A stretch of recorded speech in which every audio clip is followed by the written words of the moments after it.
अस्सलामु अलैकुम। तकब्बुर का अंजाम बुरा होता है। यजीद बिन मलिक उमैया खलीफा गुजरे हैं।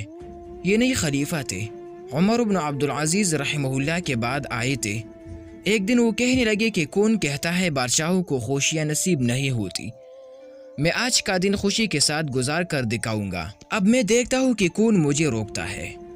कहा, आजकल बगावत हो रही है, ये हो रहा है, वो हो रहा है, तो मुसीबत बनेगी। कहने लगा, आज मुझे कोई मुल्क की खबर न सुनाई जाए, चाहे बड़ी सी बड़ी बगावत हो जाए, मैं कोई खबर सुनना नहीं चाहता। आज का दिन खुशी के साथ गुजारना चाहता हूँ। उसकी एक बड़ी खूबसूरत लौंडी थी, जिसके हुस्न जमाल का कोई मिसल न था, जिसका नाम हुबाबा था। बीवियों से भी ज्यादा इससे प्यार करता था। इसको लेकर महल में दाखिल हो गया। पल आ गई, मशरूबात आ गई, चीजें आ गई। आज का दिन खुशी से गुजारना चाहते हैं। आधी से भी कम दिन गुजरा है।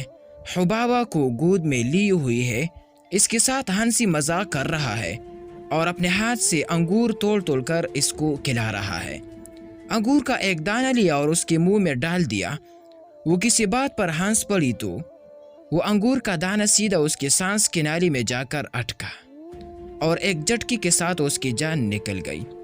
जिस दिन को वो सबसे ज्यादा खुशी के साथ गुजारना चाहता था, उसकी जिंदगी का ऐसा बदतरीन दिन बना के दीवाना हो गया, पागल हो गया। 3 दिन तक उसको दफन करने नहीं दिया तो उसका जिस्म गिल सड़ गया।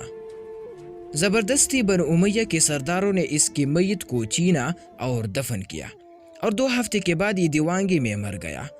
तकब्बुर का अंजाम ऐसा ही होता है।